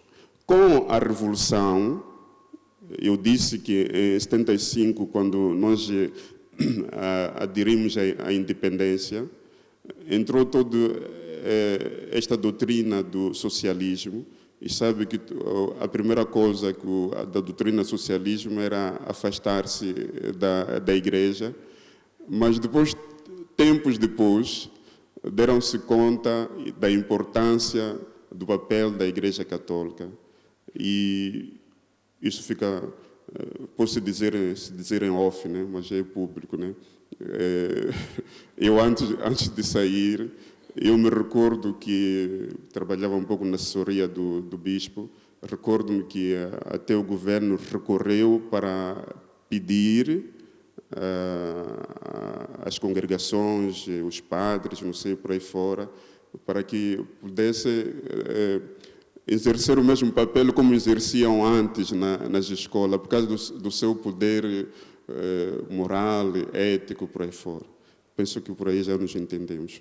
O segundo aspecto que falava do acolhimento, não sei se é assim que eu percebi, foi criado em Moçambique uma organização, eu não citei, um organismo chamado CIMIRDI. CIMIRDI é um instituto que visa essencialmente acolher refugiados, que está sediado em Nampula, porque a zona de Nampula, como eu digo, nós em Moçambique fazemos fronteira com muitos países. Houve a situação no Zimbábue, depois, por causa de toda aquela situação dos grandes lagos. Então, a Igreja sentiu a necessidade de criar um organismo que se dedicasse especificamente a isto, que foi chamado mesmo CIMIRDI. Ainda hoje, este organismo existe e se dedica somente a esta questão mesmo dos refugiados. Penso que se entrar na net vai encontrar Maratá, não sei o que é por aí fora. Então, se dedica mesmo este organismo a cuidar do acolhimento desses refugiados. Há aqui duas ligações. A Maria João fez aquela questão do arregaçar as mangas, mas o arregaçar das mangas não existe, e aqui reforço, sem o papel dos investigadores, da investigação, do suporte, no cruzamento de informação que existe entre um e outro. Porque se eu apenas me limitar a fazer, sem que depois haja um pensamento ligado à investigação e que haja depois, que hajam resultados, uma avaliação do impacto do fazer, do tal fazedorismo, como eu costumo falar, distanciando um bocadinho das questões do empreendedorismo da forma como são abordadas hoje em dia. Quando se coloca ali, na minha descrição, como empreendedor social, tem a ver com... Eu faço uma pergunta: vocês gostaram do almoço? Acharam o almoço bom? Estava bom? Aquele é um dos projetos que, quando chegou... Por exemplo, eu fazia acompanhamento e faço acompanhamento de projetos empreendedores ligados à área social, uns visam o lucro diretamente, outros não, o reinvestimento na atividade. O Taiba, este projeto sírio, fundado por 3 refugiadas sírias, uma engenheira informática e as outras 2 não me recordo em concreto. Jornalistas, está ali a Emilinho que sabe. Este projeto, quando chegou até mim, era um projeto que vendia doces, compotas. E através, aqui respondendo um bocadinho à questão que me colocava, através de um processo mais que integrador, de inclusão e acompanhamento de proximidade, permitiu que ao longo de 1 ano e meio, eles hoje em dia abrissem um restaurante, por exemplo, no Parque das Nações. Há uma perspectiva de acompanhamento apoiado, que passa por diversas fases, adaptado a cada uma das realidades. Aqui falamos em sírios. Há um outro projeto que tenho, que é o BISAP, que é Libéria. Tenho outro projeto que é, que costumo partilhar, que é o Story History, que é uma rapariga do Bangladesh. Muito adaptado a cada realidade, e há esta preocupação no acompanhamento destes casos. Não é simplesmente integrar numa empresa e estás a trabalhar, é depois fazer toda a ponte e continuarmos esta relação que, fruto da especificidade de cada um dos casos, tem grande parte do sustento na amizade que vai permanecer entre o mentor e o mentorado. Em relação à provocação que a Emília me lançou, da questão da suposta substituição por parte do movimento associativo e da sociedade civil nas respostas ao Estado, aí sim, aí já faço a ligação àquilo que a Maria João dizia. Muitas vezes temos que tomar a dianteira e temos que arregaçar as mangas e fazer. Caímos muitas vezes hoje em dia no erro do assistencialismo, mas tenho um projeto muito interessante, vou bater à porta do Ministério A, B ou C. Vamos ficar lá durante muito tempo e não vamos ter resposta. E a nossa capacidade depois de trabalhar em rede com as diversas instituições e movimento associativo, a sociedade civil, bater à porta de empresas, ir à procura de patrocínio. Queremos um curso de costura, não temos máquinas, vamos à empresa A pedir, olha, temos concurso. Não, hoje em dia está na moda termos os departamentos de responsabilidade social nas empresas todas. Eles depois o que fazem, dão-nos umas máquinas, dão-nos algum valor, e muitas vezes quando o Estado não preenche esse vazio, e aí entra as questões do empreendedorismo social, que têm a ver com a resolução de problemas que são importantes, porque causam moça na sociedade, e negligenciados, porque, de certa forma, as instituições, o Estado em geral, não têm capacidade de resposta imediata. Cabe depois aos empreendedores sociais, aqui o exemplo da Igreja, muitas vezes tomando a dianteira nas respostas, com diversos timings, obviamente, mas tomando a dianteira e fazer. E há alguns casos, depois, muito importantes de atuação, ou dessa atuação, são incorporados mais tarde pelo Estado. Vivemos numa sociedade de massas hoje em dia. Muitas destas ações, muitas vezes, que nós temos, agora é tudo muito rápido. Temos depois, obviamente, todo o poder político interessado, muitas vezes, nestas ações que causam impacto, e vêm ter connosco, tiram uma fotografia, aparece uma nota de imprensa no jornal, espetacular. Depois falta a questão do acompanhamento. Temos que criar um laço de amizade entre a sociedade civil, as instituições, a amizade e o Estado. Mais uma vez, nossa relação entre amigos e companheiros, levado aqui a outra dimensão de organizações de um determinado território, de um determinado país, do mundo inteiro. Isto parece-me idílico, sei que sim, mas vale a pena continuar. Foi aberto em setembro as candidaturas, divulgámos especificamente algumas faculdades, por exemplo, na de Psicologia, na que percebíamos que podiam ter mais interesse, na área da educação, e recebemos 90 candidaturas no prazo de 15 dias, 90. Como foi a seleção? Obviamente, entrevistas, marcámos entrevistas, eu e a minha colega da Fundação Cidade de Lisboa, aos primeiros 30 voluntários.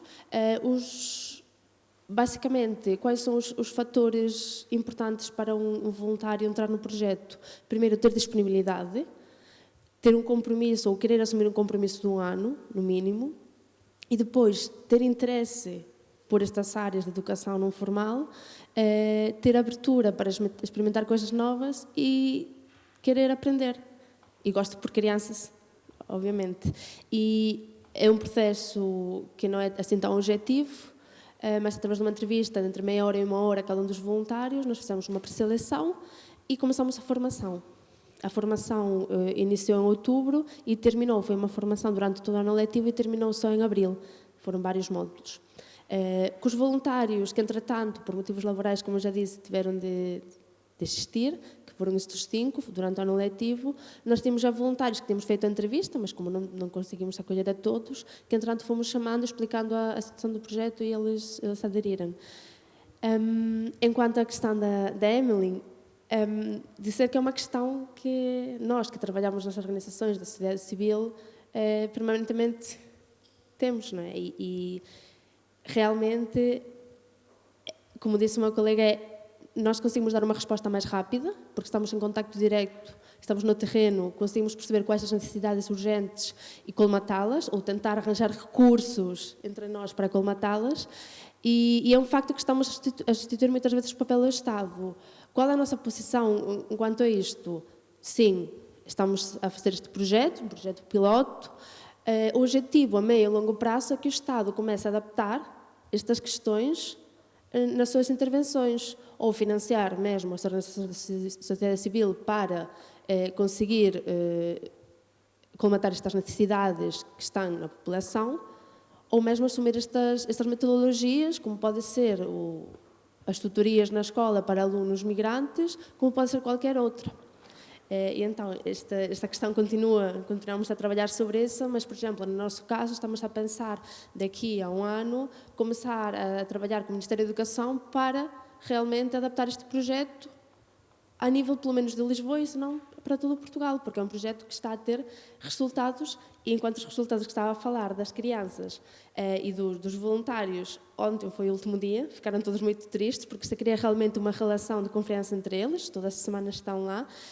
A nível do português, sobretudo os mais pequenitos, nós trabalhamos desde o jardim de infância, desde os 4 anos, crianças que não falavam nada estão a falar português, pelo menos têm um vocabulário básico e conseguem dizer as palavras básicas. Há assim várias anedotas.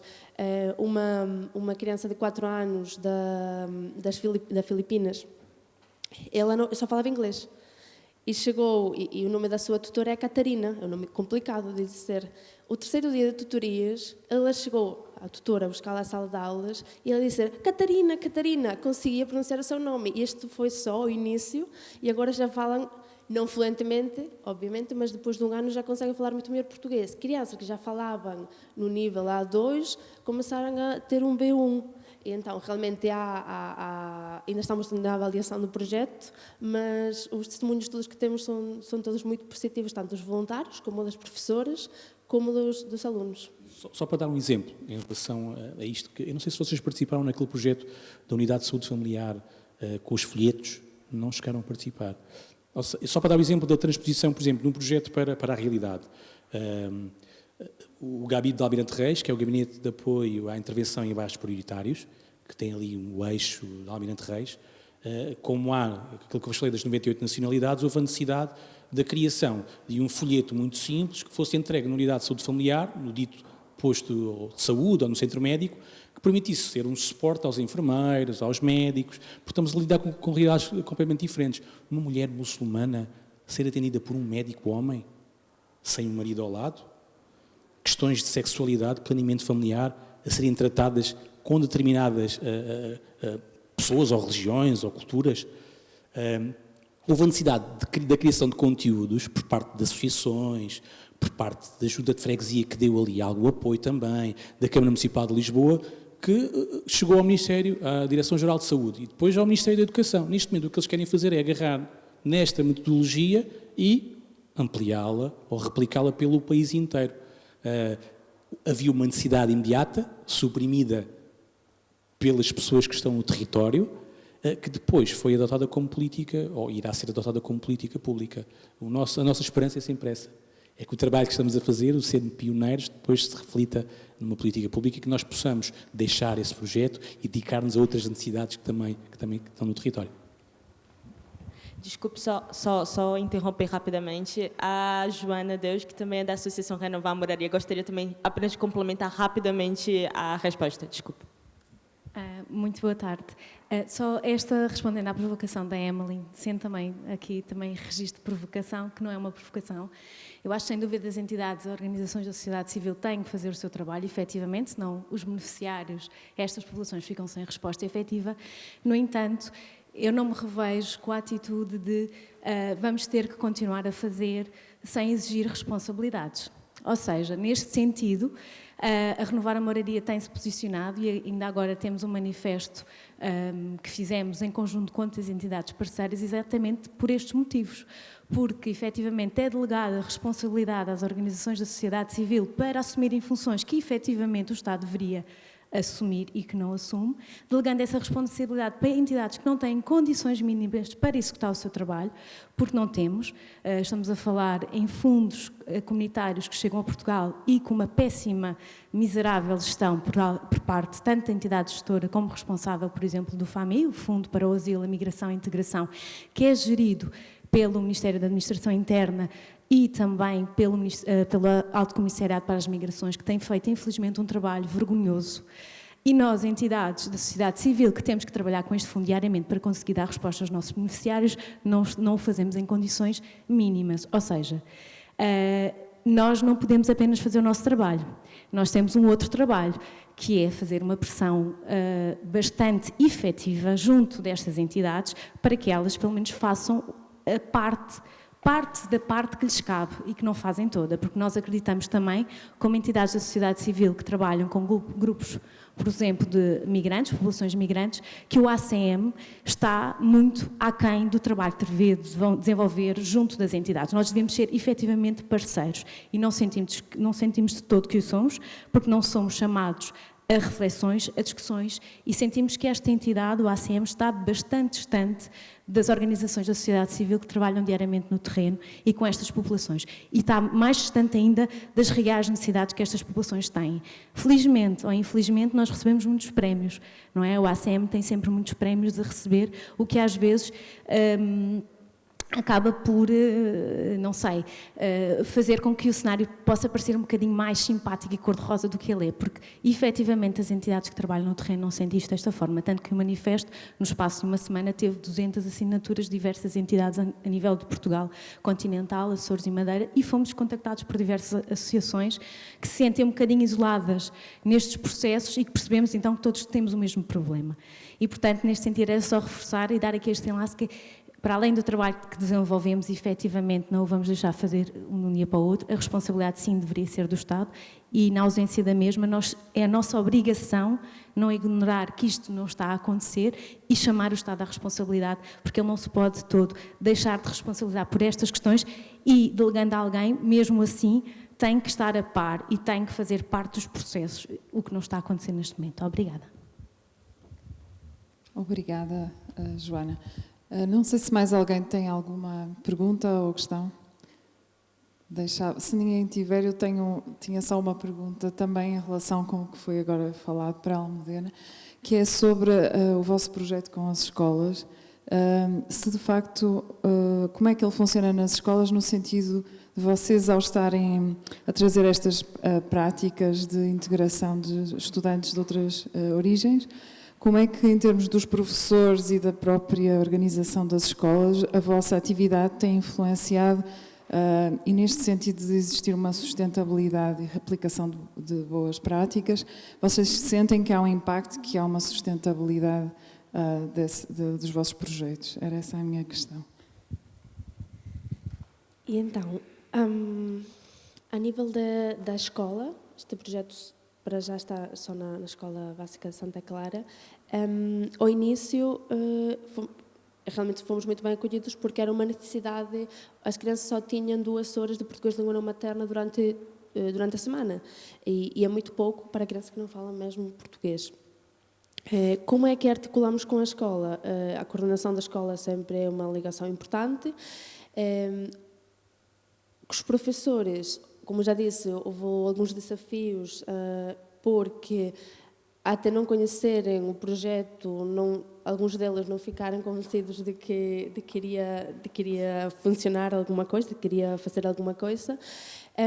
Como é que foi este processo todo? Nós começámos as tutorias, antes disso tivemos uma reunião com os professores para explicar o projeto, mas é um facto que nem na escola, nem dentro da escola, para questões da escola, os professores têm muito tempo para estas reflexões, para estas análises conjuntas. Então, nós tiramos meia horita de uma reunião que eles façam semanalmente 1 hora, não mais do que isso, ainda estavam todos os professores.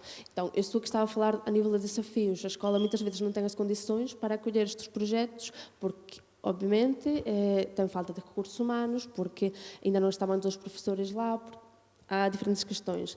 A nível da multiplicação e sustentabilidade do projeto, a nossa ideia agora para o próximo ano é fazer uma formação para os professores.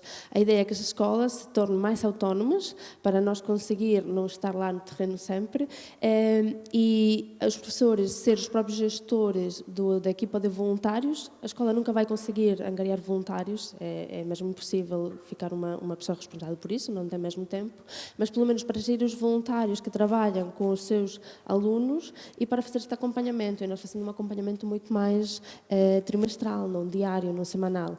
E essa é a nossa ideia, mesmo formar os professores para a interculturalidade, trabalhar a gestão de voluntários, trabalhar as questões de educação não formal. Como é que está a nível de impacto? O centro de recursos está na escola, o site vai estar em setembro online. Isto faz com que os professores, conhecendo esta ferramenta, consigam muitas vezes, até em sala de aula, não tem de ser a nível individual, usar estas metodologias para trabalhar o português para os alunos migrantes e não só.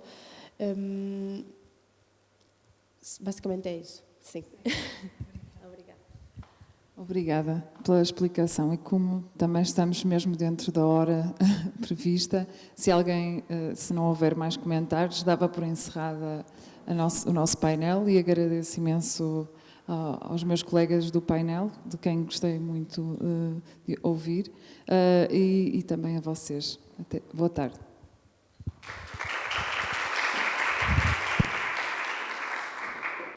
Boa tarde a todos e a todas novamente. Fui eu que fiquei encarregue de fazer o encerramento da conferência e não vos quero maçar. Eu queria só terminar estes 2 dias que tivemos aqui em conjunto com algumas ideias. Não fomos muitos, mas somos bons, muito bons, não é? Eu gosto de ver estes sorrisos, porque normalmente mede-se o sucesso das conferências pela quantidade de pessoas que estão presentes nos bancos. Bom, de facto, tínhamos umas instalações maravilhosas, não fomos muitos, mas o fruto destes 2 dias de trabalho foi incrível. E agradeço-vos por terem ficado até ao fim. E os outros que não estiveram cá, que não estão cá, e os que não estiveram nos dias anteriores, posso-vos garantir que, de facto, o trabalho que saiu destes 2 dias foi incrível. Por isso, ideia-chave para o futuro, resiliência. Muita. Temos muito para fazer, muito. Verificámos ao longo destes 2 dias que estamos a trabalhar muito diariamente, cada um nas suas áreas, cada um nos seus desafios, mas a resiliência é aquilo que nos move diariamente com tudo o que temos para fazer. A segunda, a Agenda 2030 diz-nos para que ninguém fique para trás. Estamos a ver que está muita gente para trás. Por isso, compete a todos e cada um que, de facto, não fique mesmo ninguém. E aquilo que eu vi ao longo destes dias é que nós todos trabalhamos em áreas muito diferentes, mas que são todos satélites da mesma galáxia. E o João, se estivesse a ouvir isto, ia corrigir-me imediatamente, porque ele estuda Direito do Espaço e eu provavelmente disse uma asneira qualquer. Bom, era exatamente isto. Muita resiliência e não deixar ninguém para trás. Nós tratámos hoje o objetivo número 4, em março tratámos o objetivo número 5, em setembro passado tratámos o objetivo 16. No próximo ano, se tudo correr bem, estaremos a tratar o 13. Esta é uma casa que felizmente tem feito um trabalho muito interessante ao nível do desenvolvimento sustentável, com muito orgulho. Anda, Emelim, anda cá, só favor. Anda cá, Emelim. Pronto, e isto está a ser tudo gravado, é extraordinário. Emelim e eu abraçamos este desafio do desenvolvimento sustentável desde o ano passado, que perdemos a cabeça a desenhar projetos para conseguir financiamento para se falar sobre coisas destas. E é verdade que é uma perfeita loucura, desde o desenhar projeto e conseguir trazer o projeto para dentro de casa e executá-lo. E depois, mais do que isto, deixar que este debate seja puramente académico. Estes painéis que vocês viram hoje, vocês conheciam toda a gente que aqui estava? Os painéis de ontem conheciam muitas pessoas? Não. Mas isto não significa que não tenham tido 2 dias incríveis de trabalho. Por isso, significa que há muito trabalho a ser feito que precisa de ser divulgado, que precisa de se falar sobre ele, precisa de se escrever sobre ele. E temos que dar oportunidade a toda a gente. Daí, este projeto ter a vertente da sustentabilidade e da procura da investigação, com as bolsas, com o chamarmos para dentro de casa, não só académicos, mas a sociedade civil, os investigadores júniores. Eu próprio sou uma investigadora júnior, a Emilinha é uma investigadora júnior, mas ainda há gente que ainda está a começar e a dar os primeiros passos. Toda a gente precisa de começar de algum lado, por isso. E esta casa tem sido muito boa nesse sentido, para nos apoiar. Eu só queria que a Emeline dissesse também qualquer coisa, não sei se tens preparado, provavelmente não, qualquer coisa sobre isto, sobre o desenvolvimento sustentável e esta missão que nos tem trazido às duas, nesta jornada que já dura algum tempo. tem que baixar. Hoje já descobri que eu não apareço, não é? Eu venho para cá. Realmente não tinha nada programado. O encerramento iria ser feito pela Maria João. Entretanto, tenho de corrigi-la em alguma coisa. É bem verdade que desde o início trabalhamos juntas, mas a ideia e quem colocou isso na mesa foi a Maria João.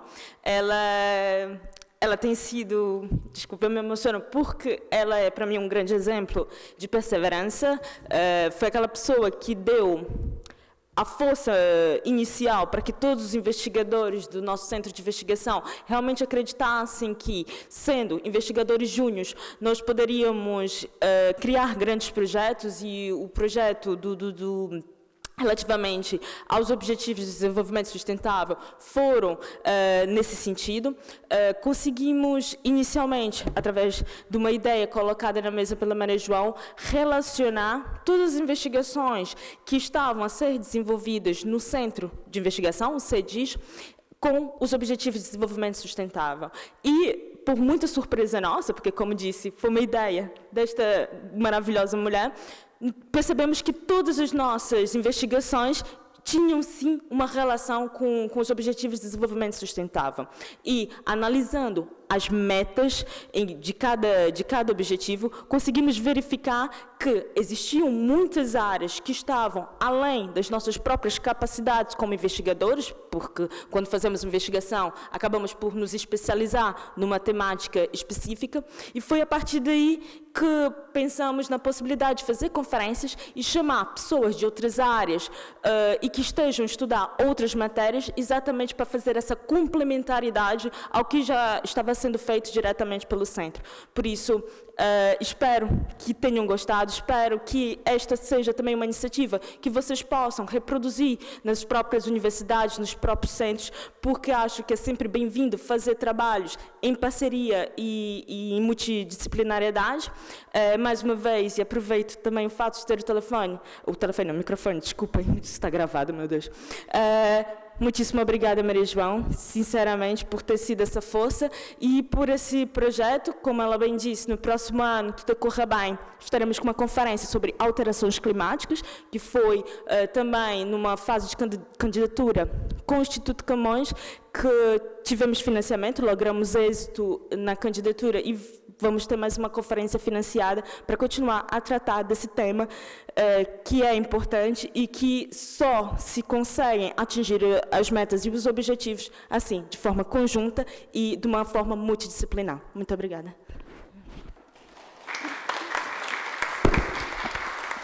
E, last but not the least, temos que agradecer ao nosso financiador, que esteve cá ontem. Não, agradecer muito ao Instituto Camões por permitir que este apoio para que se discuta os Objetivos de Desenvolvimento Sustentável, não só através da academia, mas com o envolvimento de todos. De facto, o apoio é bastante generoso e permite que muitos de vós tenham atravessado o mundo para estar aqui, o que é ótimo. Há Juris Nova, parceiro, Associação da Faculdade de Direito da Universidade Nova de Lisboa, que é sempre impecável e nos dá um apoio incrível. A própria Nova Direito, que nos ajuda com o espaço, os funcionários que nos estão constantemente a ajudar, aos professores que nos dão sempre um apoio incrível. E ao professor Francisco Pereira Coutinho, que não está connosco e é membro da nossa comissão científica, orientador das duas, e ao João Azevedo, à Ana Carolina Santos, à Maria Carolina Sousa, à Jéssica Santos, à Jennifer Dias, à Laura Neto, ao Rui Manso, à Carla Sintra, à Amanda Argolo, ao Pedro Frias e ao Tiago Lourinho. Estes foram os nomes das pessoas que permitiram que isto acontecesse hoje. Obrigada a todos. Bom fim de semana.